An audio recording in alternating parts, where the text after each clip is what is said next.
Hey, this is Nick with the Biblical Languages Podcast, and before we dive into this episode, I have just two quick things to share with you. First, I want to make sure you know that we publish show notes with every single episode. Sometimes these will just include a summary of the episode along with any resources or research that we mention. Or if the episode covers more technical material, we may include a glossary of technical terms or even a full blog post that unpacks the concepts more. A link to the show notes should be included in the description of each episode wherever you're listening. Second, we're hosting a Linguist Lab on lexical semantics on Thursday, October 28th at 3 p.m. Eastern. The purpose of the Linguist Lab is to take the concepts we've discussed in this podcast series and apply them to real Greek and Hebrew examples. This is a live event, so you'll be able to engage and ask questions. You can register using the link in the description of this podcast episode. Now let's dive into the episode. Welcome to the Biblical Languages Podcast, brought to you by Biblingo.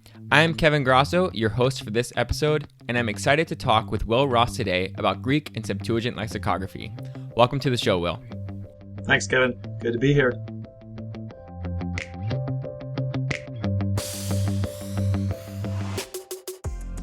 So just a little bit about Will before we begin. Dr. William A. Ross is Assistant Professor of Old Testament at Reformed Theological Seminary in Charlotte, North Carolina. He joined the faculty in 2019 and teaches courses in Old Testament interpretation and ancient languages, including Greek, Hebrew, Aramaic, and others. Prior to coming to Charlotte, Will completed his doctoral work at the University of Cambridge as a Cambridge Trust Scholar under Dr. James K. Aitken, specializing in the Septuagint, Greek language, and Old Testament textual history. Will's research interests focus mainly on the Septuagint, but also numerous related topics, especially PostClassical Greek, linguistics, Judaism, textual criticism, and history of biblical philology. Currently, Ross is co-chair of the Septuagint Studies Unit at ETS, the Linguistics and the Biblical Text Research Group at IBR, and the Biblical Lexicography Program Unit at SBL. Will is also a member of a research project based in Madrid that is focused on the history of the Latin Bible. He blogs regularly at williamaross.com. So you obviously have a broad range of interests, as you know, I think is becoming more and more common in biblical studies. So I wanted to talk a little bit about kind of your own theory on lexicography and lexical semantics before we get into the nitty-gritty details. So I kind of struggled with exactly how to frame this conversation. So for those listening, we are going to start with some of the concepts and the terms, and I would just say, try to be patient with us, right, as we go a little bit more abstract, and then what we'll do is we'll kind of bring it down, into real data, and so this is based on your dissertation, right, which is also forthcoming monograph, right? What is the title of that?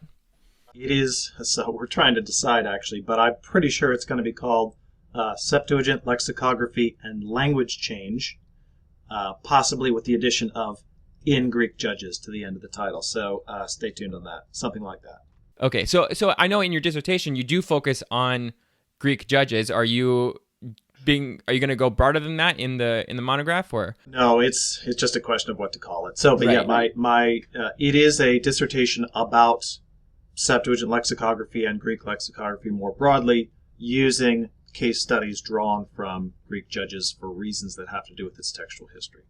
Right. Okay, great. So that's kind of the program for today, right? We're going to say, okay, what is lexicography? What is, Greek and Septuagint lexicography? And then let's give some examples and see how that actually matters for how we, should or do construct dictionaries in the biblical studies world. So in the introduction of your dissertation and forthcoming monograph, you say that you take a cognitive functional approach to linguistics. So some people are going to know exactly what you mean by that. Other people are not going to have any clue. So you also say that content words do not refer immediately to objects in the external world. And this is, part of this theory, right? And you say, rather, words are associated with conceptual categories formed by constant interaction with the external world. So can you unpack what this means and why it matters to those using the biblical languages? Yeah. I mean, there's there's a lot there, obviously, that we get into. I don't want to spend too much time sort of fleshing out cognitive functional, and in general, cognitive functional linguistics is sort of a subcategory within the broad spectrum of theoretical approaches to linguistics. So you can kind of Wikipedia that to get more information. But I'd rather, I think, focus on the idea of content words and the idea of reference. So just to begin with, content words is a term used to refer to a subclass of words. So a thing like tree or house. That's what we think of when we think of content words, right? So the approach when we look at words like that I take for Greek lexicography is that content words don't refer to objects in the external world, but they are instead associated with conceptual categories. Okay, and so there's a lot of ways to go about semantics, right? And one of them is to think in terms of what is called denotational semantics, right? So we've got the semiotic triangle, right? We've got things, the world, and words, right? And so how do you relate those three things? What do you focus on? Denotational semantics focuses on the relationship between words and the world, but I take more of a cognitive approach, which is not opposed to other approaches. It's just a different focus, right? So it's more interested in asking, what's the relationship between words and the mind? Okay, and so words are linked not so much with the external world, although they are linked with the external world. But words are used to refer. They don't necessarily refer, right? They're not inherently referential. So instead, words are linked with concepts, and the concepts are linked with the external world. All right. So how do you get the concepts? Well, by living in the world, right? By interacting with it, by seeing trees, by seeing houses, and so on and so forth, and developing the conceptual categories and having lexical items in your language that are used, that are associated with those categories. And so that's the basic idea by what I mean there. Words don't refer to objects, don't necessarily refer to objects in the world, although they may be used for it. They are associated with conceptual categories that arise in the mind by virtue of experience living in the world, right? So it's an embodied kind of knowledge, right? So one of the fundamental affirmations of cognitive linguistics is that semantic structure is conceptual structure, and conceptual structure arises from embodied experience. So all that stuff is linked. So that's the basic response. What does it mean for biblical languages? Well, there's a lot of things we could potentially say there. One is that biblical languages are ancient languages. They are. Some people don't like the term dead languages. A lot of people like to speak the biblical languages. But you see what I'm saying, right?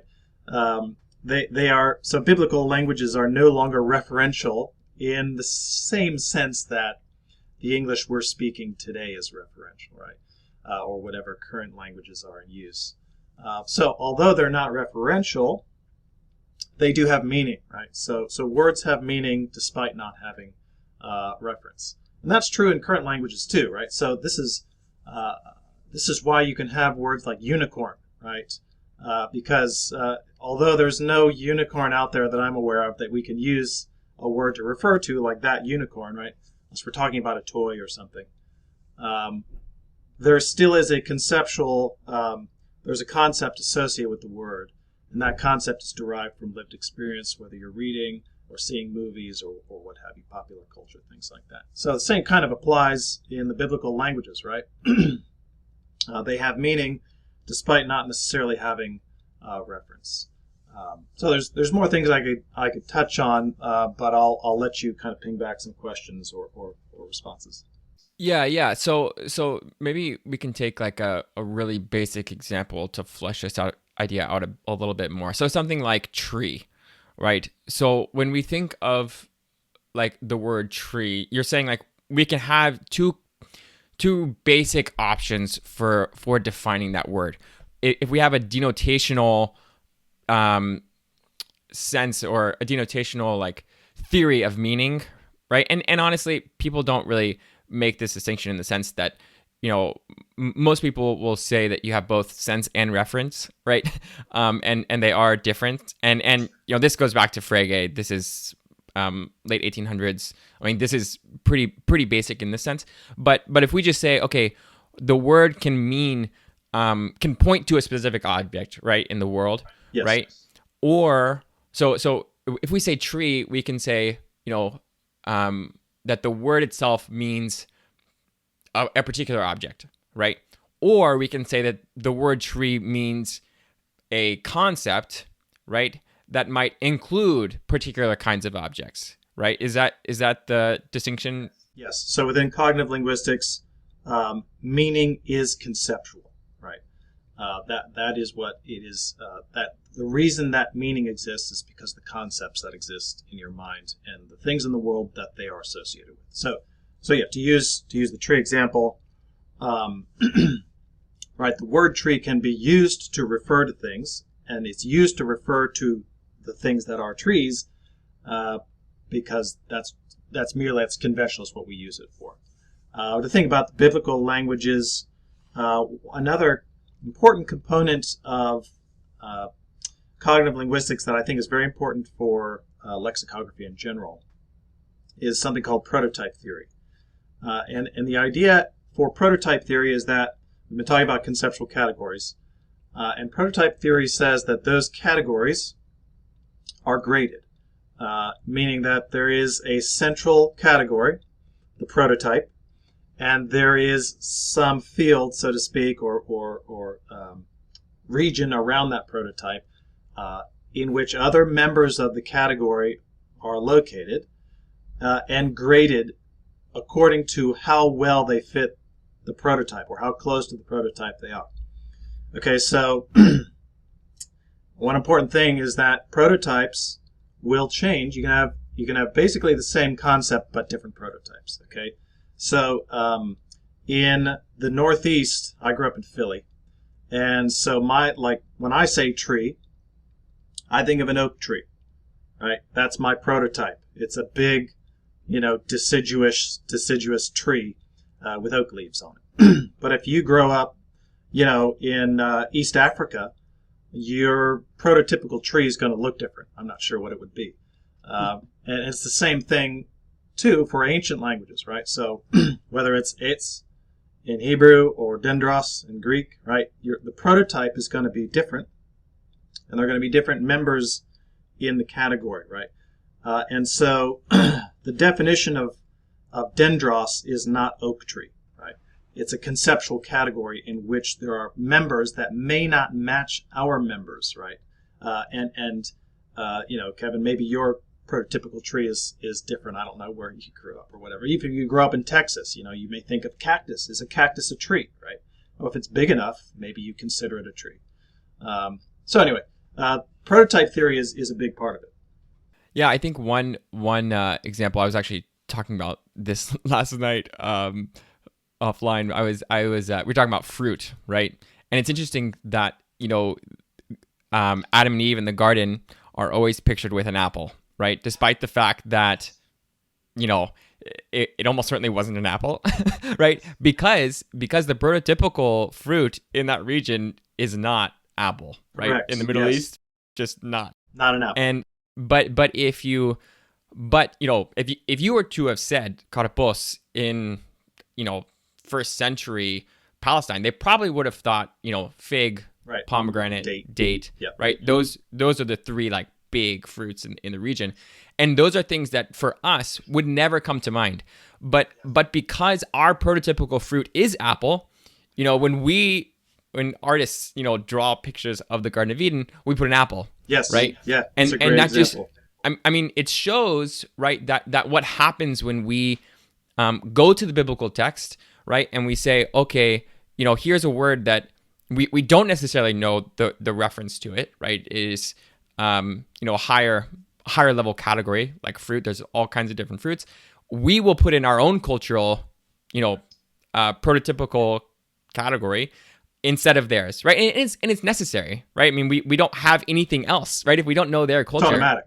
Right? Yeah, it's not something we're like intentionally trying to do, but we have no choice, right? And I think that's the piece where you do have to do the hard work of saying, okay, can I get into their heads, as much as possible and try to figure out, not just what this word might refer to. I mean, they would have called an apple, karpos. They would have, but they wouldn't have thought of that as a first example of that.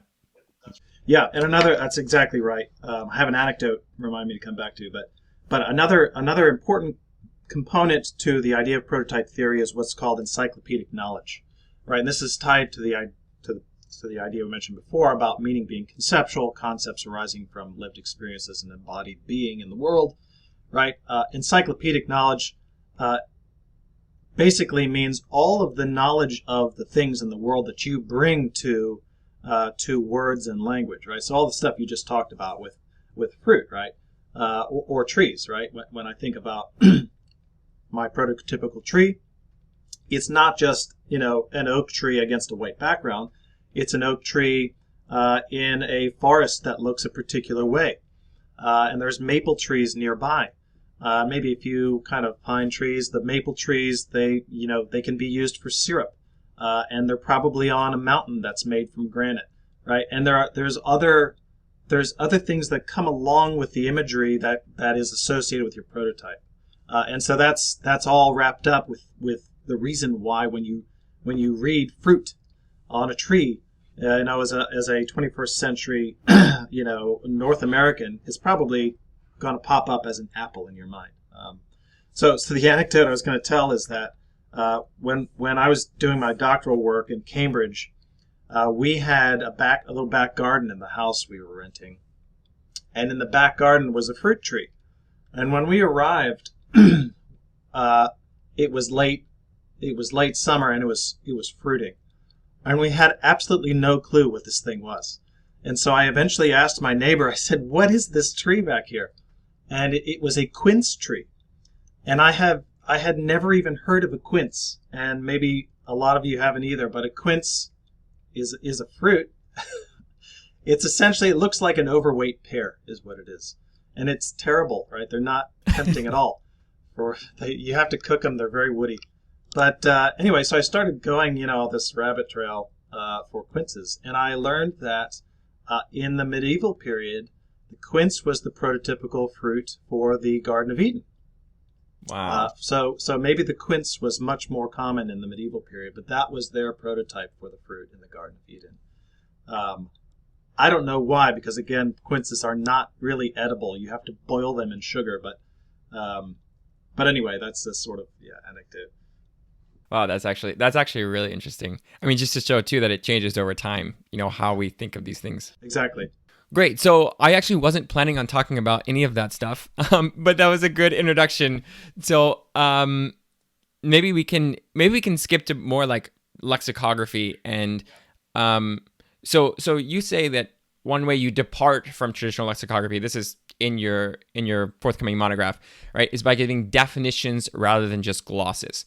So this is something that some people, again, will be very familiar with. Other people will say, what's a gloss, right?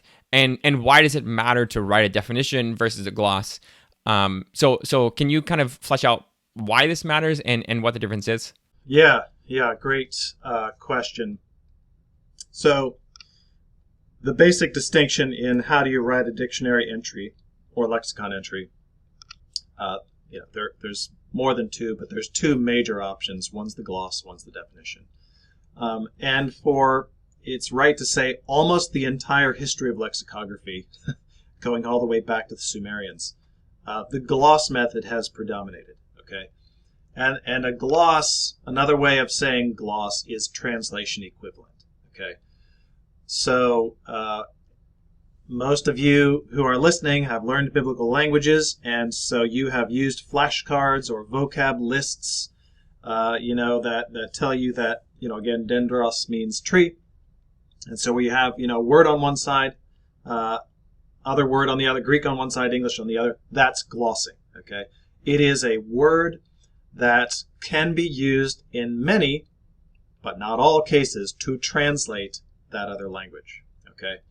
And when I say many, but not all cases, the not all cases is necessary to say. That's why you have some words that have like 14, 14 options on the back of the flashcard. And you think to yourself, how could it possibly mean all these things? Or why are there so many different things?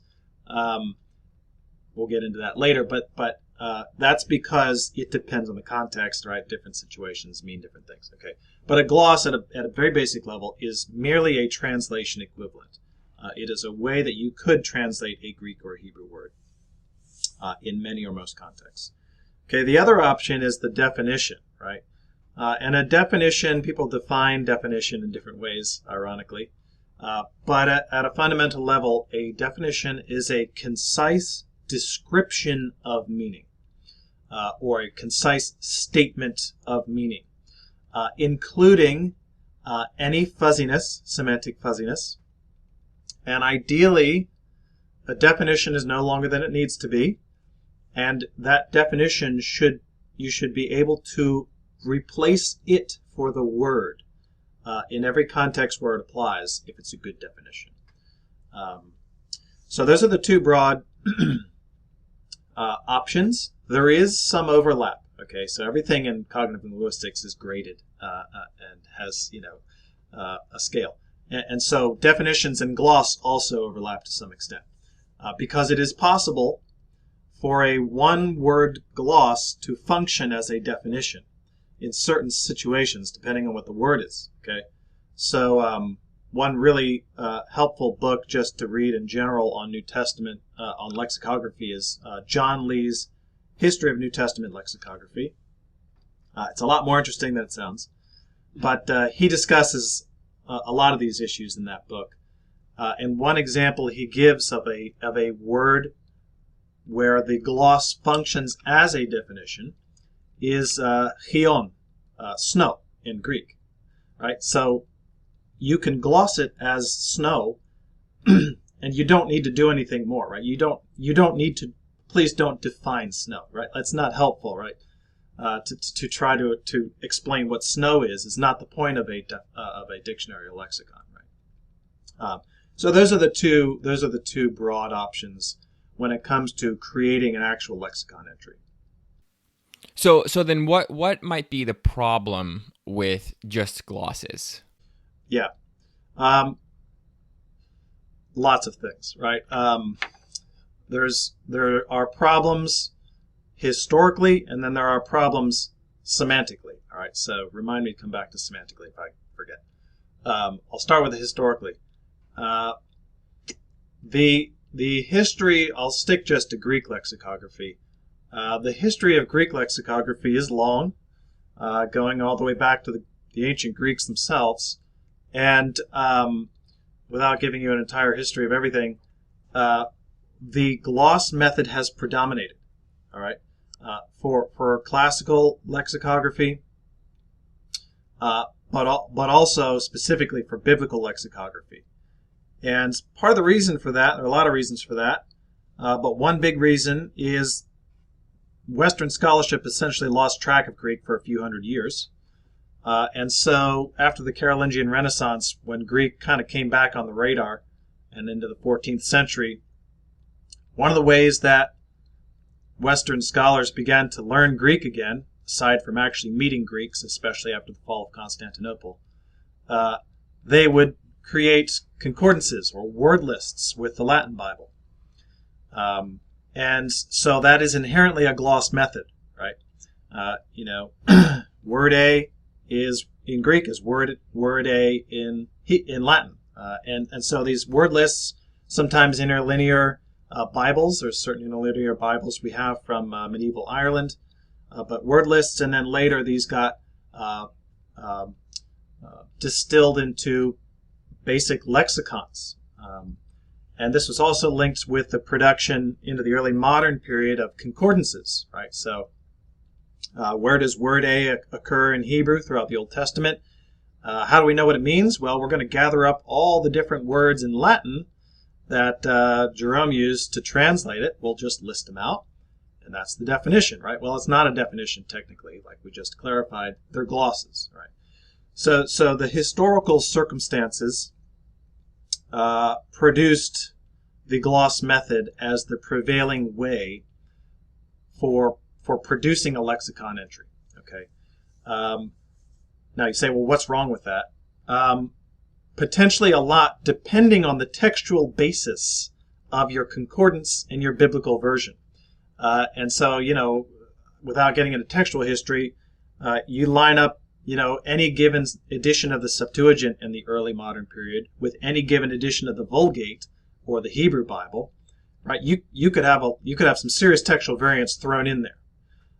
And so if you're just matching up translations in a sort of columnar fashion, you could wind up with some bad glosses in there. And bad glosses have trickled into modern contemporary lexicons as a result. So there are historical problems with the gloss method.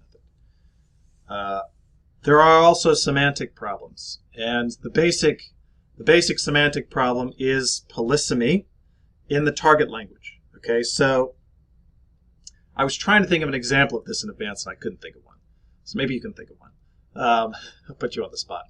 But if you're merely going to provide a gloss or a translation equivalent for a word going from Greek to English, let's say, the word that you use in English to gloss the Greek word may itself have more than one meaning, right? Or it may be a homonym. And so there's ambiguity that could result on the target language side that creates the opportunity for mistakes or inaccuracy, right, or misinterpretation. One example I can think of really early on when I was learning Hebrew, I remember the gloss for pa'am being time. Yeah. And I was like, yeah, it was just very confusing to me because I would see it used and I'm like, this doesn't fit, right? Yeah. Because time in English, you can say, let's do this one more time, right? Yes. Or what time? Right.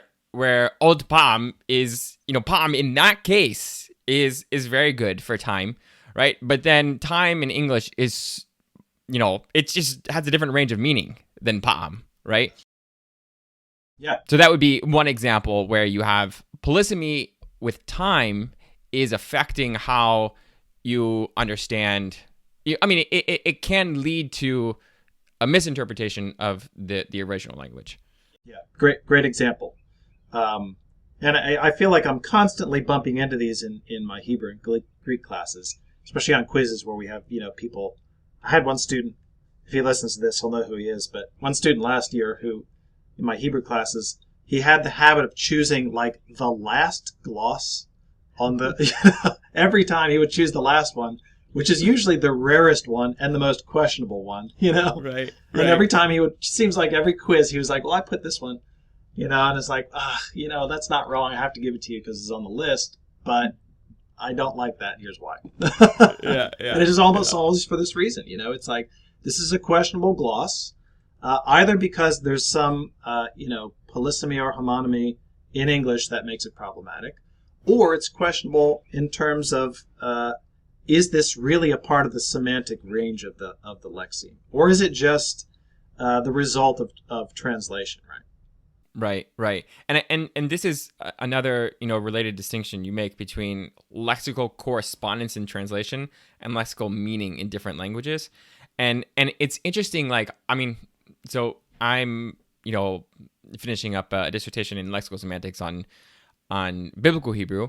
And as I've been doing it, I've realized more and more just how much English affects how you read Hebrew, especially if you are using, if your baseline, dictionary is just or understanding of a word is just to go to the dictionary, and then you see that gloss, right? That for you, it becomes the meaning, right? Because that's kind of your anchor, right? And you go back to that definition or that gloss, right? And you say, what does this word mean again? Oh, it's this, right? But it's really not, right? It's really not the same. So I mean, if we can't, let's say, if we have to make this distinction, right, between lexical correspondence in translation and lexical meaning, I mean, what exactly is this distinction, and like why? Let's just flesh out a little bit more for people. Like how the correspondence in translation is not the same as the actual meaning in the real language. Does that make sense? Yeah. It's a really important thing to grasp, but it's also tricky in many ways. So we can think about this in terms of bilingual lexicography from Hebrew to English or Greek to English or what have you. But a lot of the way that I've thought about it too, because of my academic interests and my research, is in terms of Septuagint lexicography as well. But there are related, it's the same problem, the same challenges involved in both. So let's take just sort of what we were talking about in the first place, right? Words have their own semantic range, right? And so any given word, most words, maybe it's safe to say this, I'm not sure. Most words have more than one meaning, right? They are polysemous, right? They have more than one sense, right? So more than one association conceptually with some idea, right? And however many senses a word has, it may be associated with a concept that in another language is connected to a word that doesn't quite match up with that same reference, right? That same collection of senses as the word in the other language, right?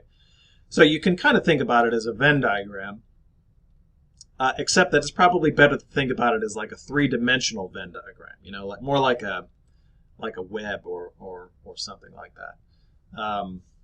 And so that is part of the reason why a word in language A and a word in language B may overlap, and it may be appropriate to use the word in language B to translate the word in language A, but it may not always work, because in other cases where that Hebrew word is used in a different context, you can't use the same word in English to translate it, because that English word doesn't reach, so to speak. They don't overlap. And so that's the basic problem, or that's what I'm saying when I say translation equivalence doesn't equal semantic meaning, or whatever I said. Lexical meaning in different languages is not the same thing. Yeah, and I think even, just touching on polysemy, I mean, this is something that is often talked about and mentioned, but it's actually extraordinarily hard to define what makes, one sense, quote unquote, different than another sense. And because part of the problem is when you see a dictionary and you see, 1, 2, 3, 4, whatever, and some of these words with, 15 different senses, what you'll notice is that each sense is normally differentiated based on the gloss, right? And so the question is that a difference in lexical meaning in the word, right, in that language, or is that a difference in the potential correspondences, right, in English, right? So is it really different senses, or is it just the fact that in English we have to, have different words that match up in different contexts, right? Yeah. So and that's, it's not. I mean, for us, when we read the dictionary, we say, oh, well, of course those are different senses, right? They're different meanings, but the only reason why we think that is because we're English speakers, right? And we actually do differentiate, two words. I mean, an example, again, something like palm, right? I mean, you would see multiple senses in English, and all those would have different glosses, but for someone who's speaking Hebrew, right, they wouldn't make those same distinctions, right? And they might make distinctions, right? They might have genuinely different senses where, one category, yeah, it's very hard to define, right? But if we can say like one, there really are different concepts that occur, right, in your head, and they don't co-occur. But they probably wouldn't have broken it up in the same way, right? Is the issue, and we are influenced by English in how we break those up. Yes, and sometimes our conceptual framework can override unconsciously or erroneously the semantic range in the source language, whether it's Greek or Hebrew. So one sort of notorious category in that is prepositions, right? Prepositions in Hebrew and Greek are notorious in lexicons for having 1,200, senses, right, so to speak. And so lexicographers have wrestled with how to represent the meaning of a preposition, right? Because so much of the time, what you're actually doing is just cataloging the different ways you can translate a preposition. And prepositions are highly embedded in our conceptual structure, right? So one example that I'm stealing from Steve Runge is he talks about how I think it's in Greek, you always, when you're on a mountain or walking through mountains or whatever you do with mountains, you're always in the mountain, right? You're in it, whether you're walking on it or through it, right? You're on the mountain, and it doesn't always match with the ways that we use prepositions. So to sort of change the example, if you think about the way we talk about transportation, we use different prepositions. So you ride in a car, but you ride on a train, right? So, but why? Why do you ride on a train but not in a train? Like if someone said, I'm riding in the train, it would be weird. But we don't. But there's no reason for that, even though everyone knows you're inside the train, not on top of it. And so if there were, just to make up an imaginary scenario, if there were trains in the New Testament, right, and we had to translate it, we would translate it with on the train, because that's how we say it in English. But that is not necessarily part of the semantic range of the preposition itself. And so there's conceptual mismatch, and therefore there's semantic mismatch. And we have to be careful. This is one of the problems with the gloss method. We have to be careful not to impose our conceptualization onto the source language semantics. Yeah, for sure. So I think at this point, we have brought in some examples, but I think we should maybe do a deep dive into, the words that you worked on in your or in your dissertation and in the monograph, just so people can see, okay, this is, how this plays itself out in real life.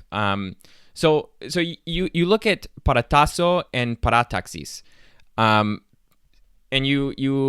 so can you just start by giving a gloss for these words, and then saying, okay, what are the basic problems with previous lexical analyses of these words? Yeah, great question. So neither of them are probably familiar for most New Testament Greek students. Parataso, Parataxis, related words. Parataso, if you open a dictionary or a lexicon, it'll say to get in line. Okay, to organize oneself into a line, something like that. Parataxis is the nominal, and that means a line or a rank, you could say. So those are the glosses. There are problems with those glosses, but that's the basic gist. That's what you get in a lexicon. But there are problems with that. So one of the questions I was asking, there are a lot of questions I was trying to address, but try to keep this as concise as possible. In the textual tradition of Greek judges, there are two main branches of textual history, and unlike many parts of the Septuagint, where there are two completely different versions that feel totally different and look totally different, in Judges, the two versions are very, very similar. Most of the time, they say the same thing in slightly different ways. Right, so one of the questions I was trying to ask is, well, why? right? What motivates the change if you're, in many cases, substituting a word for a word, or maybe modifying, a dative instead of n plus a dative, right? Something like that. Minor changes, right? So it gets to the question of motivation, choice, and things like this in language. And so I looked at Parataso Parataxis because they are replacing polemeo and polemos, right? And so this doesn't seem right because polemeo and polemos means to fight and a fight, right? Or war and a war. And now you've got two other words being substituted, which you open a lexicon and it makes no sense, right? And so one of the bigger issues within Septuagint scholarship is how Greek is the Greek, right? Is the Greek kind of wonky Greek? Is it a Jewish dialect? Is it some corrupt form of Greek? Right? These are older ways of saying it, but the same basic idea persists nevertheless. And a lot of times in situations like this where we're tempted to say, well, the reviser made some weird choice to use words that don't really fit, and he just forced them in there. Right? And the reason we say that is because we haven't done the spade work in Greek to really try to understand what the words mean. We rely on our lexicographical tradition, which is not very good. Although it's thorough and it's substantial, not to denigrate anything, but particularly for the post-classical period, Greek lexicography is very limited. We have great New Testament lexicons, really, really good.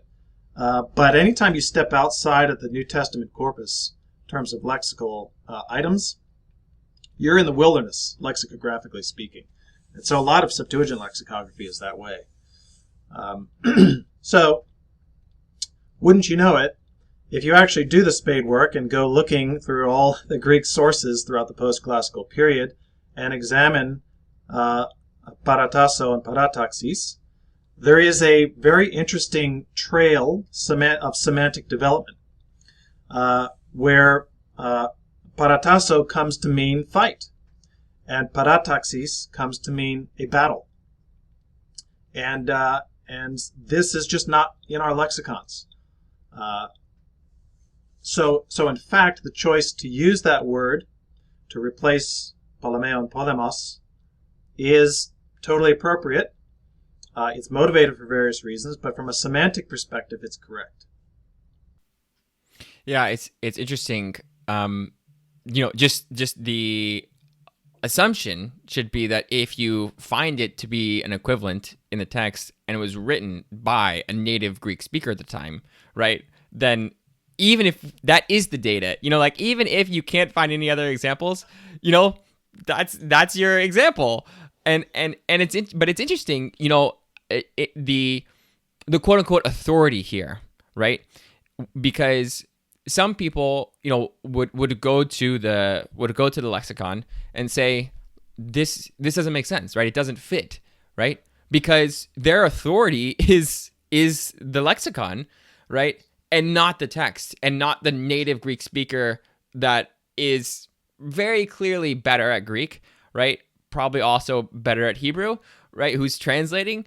And it's just, but we are kind of programmed to, view that lexicon as the source of the data, when really the data, how we get to the meaning is the text, right? I mean, it has to be at the end of the day.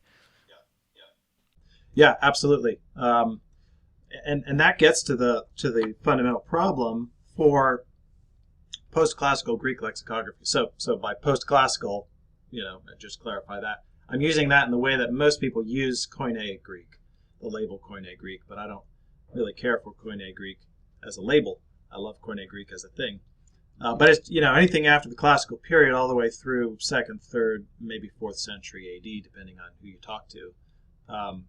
So it's a huge swath of the language, the life of the language of ancient Greek. And like I said, we have fantastic lexicons. They could still be improved, but comparatively, fantastic lexicons for the set of words in the New Testament, right? Which from a linguistic perspective, I'd like to point out, is a totally arbitrary set of words, right? And once you get beyond those, we almost have nothing. Like we've got some author lexicons, so there's a lexicon for Diodorus Siculus, there's a lexicon for Polybius, but there is an ocean of Greek sources that aren't classified as classical sources. And so the major Greek lexicons that are not New Testament lexicons, so like LSJ, or the New Brill Lexicon, or the New Cambridge Greek Lexicon, almost don't include any sources from after about 400 BC. And so all the literary works and all the non-literary works that were being written throughout the time that the Septuagint was being translated and also the New Testament was being written, almost all those sources are completely unincorporated into our major lexicons. And so you have to, if you want to know what a word means in this gigantic period that's relevant to Biblical Greek, you have to do all that yourself, almost entirely from scratch. And it's a lot of work because there's a lot of Greek sources out there. So Greek lexicographers are spoiled for riches compared to Hebrew lexicographers, you know. And I choose your poison, right? Give me another example. Yeah, that's right. You guys, you have no examples almost to work with at all. Greek, you know, we got the opposite problem. We're just swimming in examples. So it's a good problem to have, but it's a very daunting task. And so to come back to the example, right, you go to a lexicon like LSJ to try to determine what does Parataso Parataxis, what do they mean? You only find the meaning of the word in the classical period. Right? And any semantic development that may or may not have happened in the centuries to follow, which happens a lot, that's just not there. So if you're taking that lexicon as your form of authority, it's easy to go back to the Septuagint and say, well, this is wacky Greek. So that's a problem. Yeah, you know, it's interesting. I think part of the problem, too, what people don't understand is how quickly words can change. And, you know, you say, okay, well, you know, it's 400 BC, you know, like, then you have, you know, the Septuagint and, you know, the New Testament, and it's like, oh, it's, you know, it's 400-year difference. But you go back and read English 400 years ago, right? I mean, even when we just came back to the States from Israel, and so we would often come back in the summers, right, for a month or two. And I remember, like, I would come back and I would have to, there would be new slang words that had developed in a year. Right? Oh, yeah. And people were saying, you know, people started saying fire all the time, like while I was in Israel. And I was like, what is, like, I had to, you know, adjust, right, to new data. And people just, they don't really understand because they don't think about it, right? It's just not conscious, right? We do it all the time. And so you just have to be, you know, so careful about, you know, these lexicons, right? When you're looking at a word and how it's used in Plato, right? And that's the reference for a particular sense. It is, you know, quote unquote relevant to the New Testament, but it may be that sense is going to lead you astray, right? It may be that sense is going to illuminate something, or it may be that sense, you know, is going to make you misunderstand the text. So I think, you know, and this touches on kind of a broader issue. I mean, so what would you say then, you know, if someone said, okay, I get what you're saying, I'm bought in. How do they go about, doing this kind of research for the New Testament and the Septuagint? Particularly, like, what kinds of documents are most important for, you know, determining the meaning of a certain Greek word in these texts? Yeah, great question. The answer is all of them. All of them. The more data, the merrier. So another idea we need to introduce is the idea of register. Okay, so you've got sense, but there are lots of things to think about when it comes to words. But so sense is meaning, but there's also register, and register has to do with the context of situation for the speaker. In terms of the kinds of choices a speaker will make in the occasion in terms of language use, right? So a simple way of illustrating is, you know, I speak very differently to my 2-year-old daughter than I do to, the president of my campus, or to my pastor, or to my wife, right? And or if I met the president, right? You would speak in different ways. You would make different choices in your grammar and lexicon. All right, that's register. And so words can be associated or have register dimensions to them. Okay. So as let's say you take a word from the New Testament or the Septuagint, you say, I want to understand everything I can about this word. Well, you need to examine all the evidence you have access to, because that's the only way you'll get a sense for its semantic range, but it's also the only way that you will get a sense for its register, right? And words can have a range of register uses. But there's a couple of different categories to be aware of in terms of kinds of sources for Greek, at least, right? So a basic distinction I made already between literary works and non-literary works. Okay, so literary works are works, for example, like Herodotus or Polybius, writers who are historians, or they are, like Hippocrates, they're writing medical treatises or what have you, religious texts. And they are writing in a literary register that, by definition, will not match the way that a speaker speaks out loud to another person, right? It's a written register. So you've got that category, literary, and then you have basically everything else, right? Non-literary. And the way to think about non-literary is essentially a text that is a one-off text, and sometimes it goes by documentary evidence, right? So the papyri, the Greek papyri, are almost always part of documentary evidence. So it's a contract, or it's a shopping list, or it's a letter, right, that is dashed off, usually in one draft, although sometimes we get corrections in the margins, which are always interesting because they almost always have to do with register decisions, right? Oh, I shouldn't say it this way. I want to insert a gar here or something else, right? But it's documentary in terms of it was written once, used, tossed in the bin, and it's been sitting there for the last 2,000 years, right? So it's a freeze frame.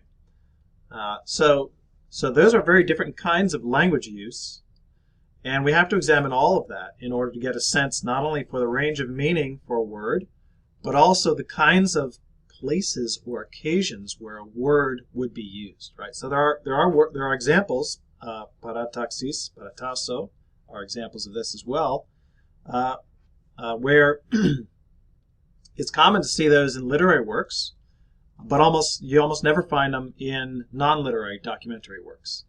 Part of that is because you don't tend to talk about battle in a letter to your dad asking for money, right?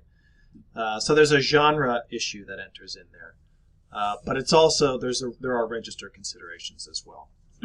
So those are, again, everything is potentially relevant. Yeah, that's great. So I just want to ask maybe two more questions as we kind of wrap up here. And so one thing, I'd like to look at your actual, definition of Parataso, right? And then just like talk through kind of why you did it the way you did it. And then we'll ask about kind of what you think about the ideal lexicon. So first we have, Parataso, you list 5 senses, right? And you give definitions for each one. So sense 4, you define as engage in battle between opposing forces in side-by-side formations. Okay. So that's, pretty straightforward. And sense 5, you define as engage in physical confrontation between parties. So again, just help us here. These are obviously similar. What are you thinking when you're saying, okay, I have these similar, uses, right? Engaging in battle or engaging in physical confrontation. How do I decide to make this a different sense or not? Yeah. Very good question. That is the task of lexicography, is wrestling with that question. Does does this amount to a different sense, or is it the same sense in a slightly different way, right? Yeah, it's a very good question. So just to look at Parataso for a minute, right? The sort of basic, I would say maybe even prototypical sense for the verb is to put the first sense I have is physically position something immediately nearby. So you can think of, when you put glasses up into your cabinet, cups, right? You parataso them, right? You put them in the cabinet, you put one here, one next to it, right? You're putting them next to each other, usually in a line, depending on how picky you are, right? I put mine in a line. Right? So that's the fundamental meaning of parataso. I'll skip the second sense. But third sense is to organize a group into side-by-side battle formation facing an enemy, right? You can see the logic, right? Now you're doing the same thing, you're just doing it with soldiers, right? You're organizing them into a line. Maybe there's ranks in the line, maybe they're 4 deep or whatever.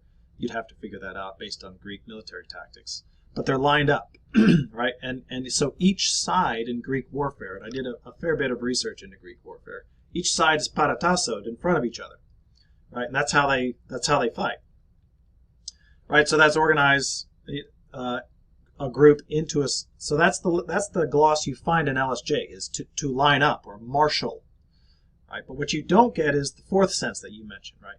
To engage in battle between opposing forces in side-by-side formations, right?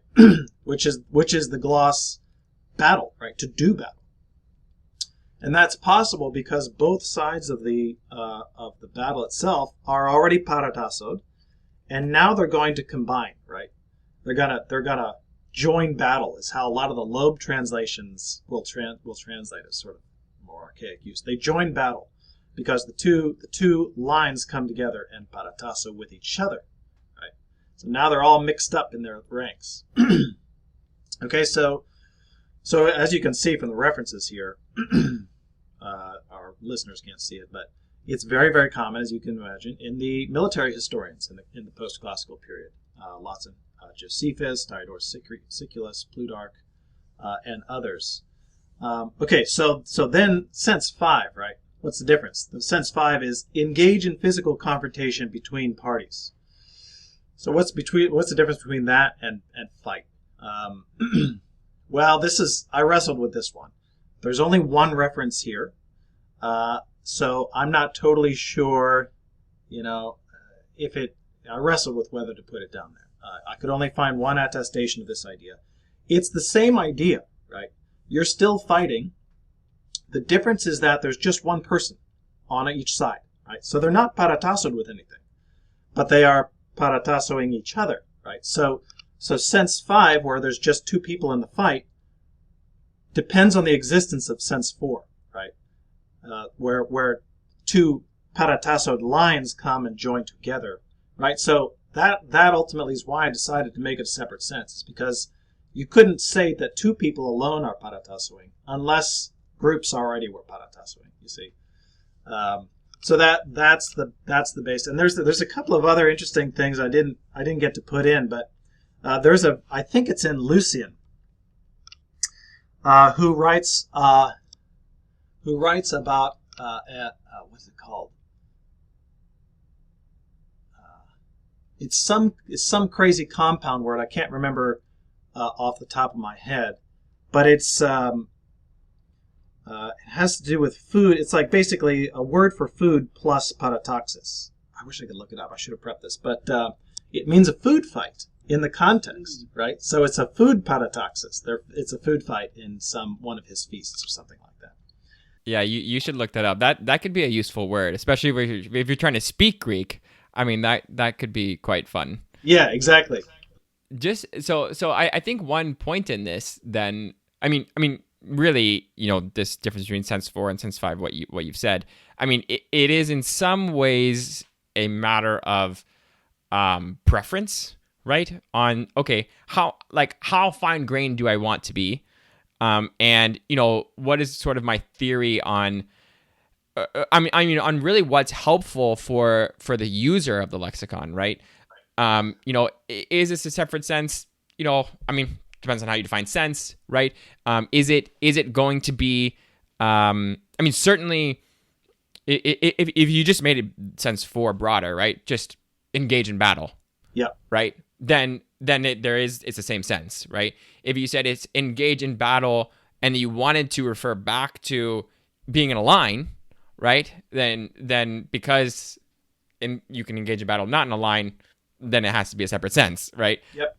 But just to point out, some of these decisions they're not arbitrary, but the reasoning does seem to be, there's no like right or wrong answer, right, in that sense. Yeah, well, and even more basic than that, let's say you wanted to write the definition for my sense 4, you would probably phrase it differently, right? Even if you were trying to make the same exact definition.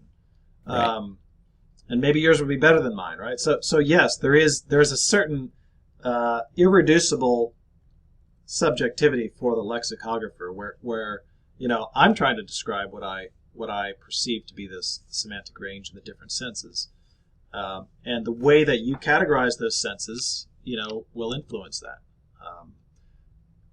And sometimes you face a situation like this where it's like, I can only find one attestation of this kind of situation, so do I lump it in or do I split it off?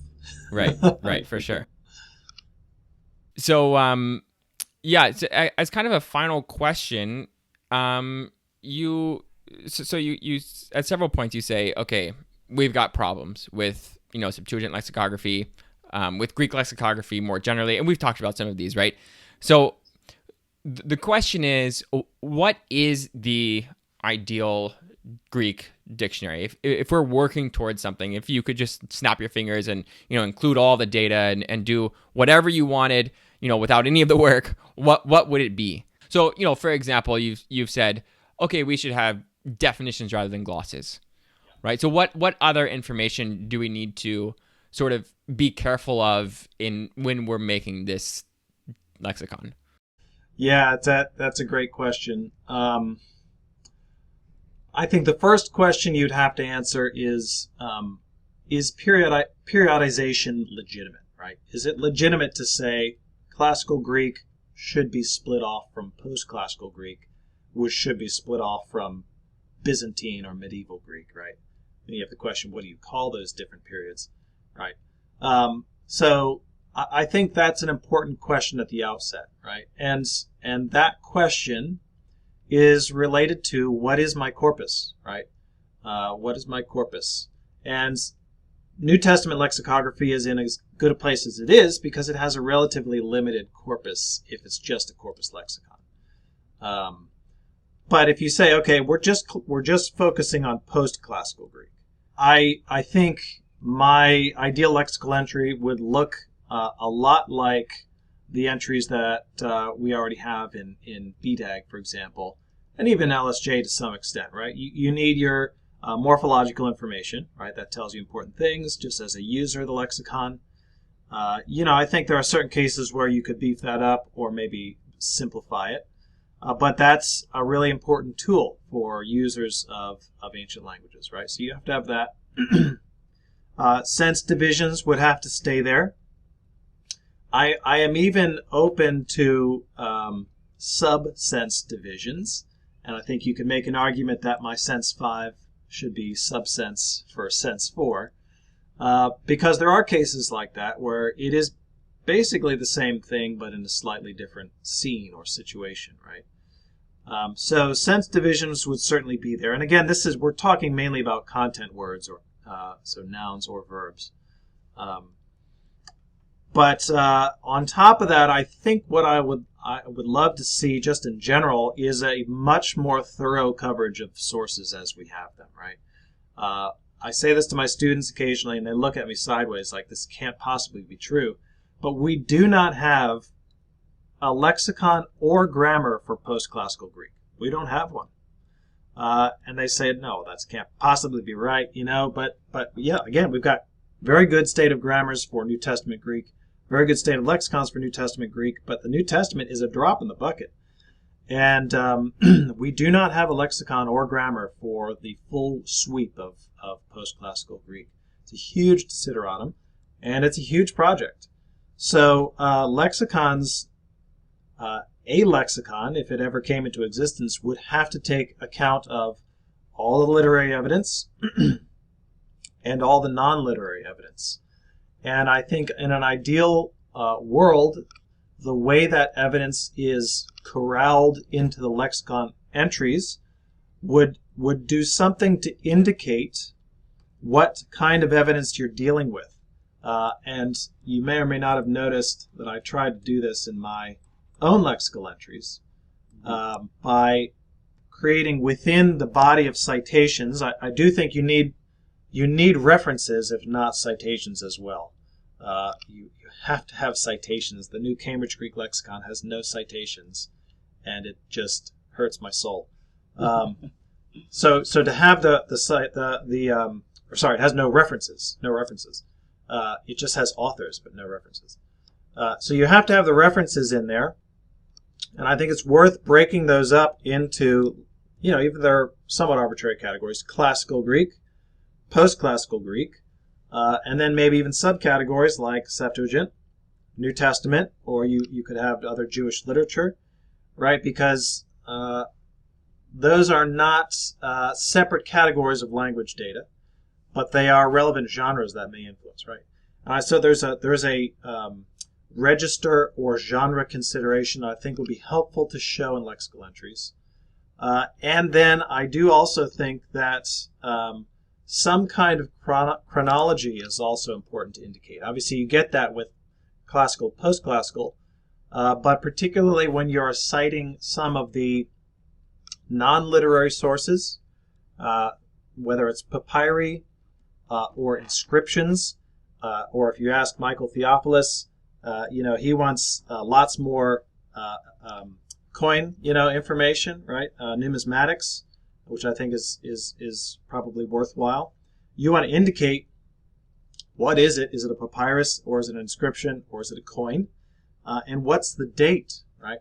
Because if all of the papyrological evidence for a given sense occurs in the 3rd century BC, but nowhere else, you have some idea for the semantic development of that sense, right? So it's hard to pack all that information into a lexicon entry in a visually accessible way. But I do think, ideally you'd have some form of chronology, indication of register or genre, you could say, as part of the lexicon entries, and have the full picture of evidence presented in them. Well, someone has their work cut out for them, so hopefully we have inspired someone to go out and do it. I at the moment don't have time to do that. But that's all we have time for on this episode of the Biblical Languages podcast. Thank you, Will, for joining us. Yeah, it's been great to join you. And thank you to all of our listeners out there who have taken the time to listen to the Biblical Languages podcast, brought to you by Biblingo. We hope you enjoyed the episode.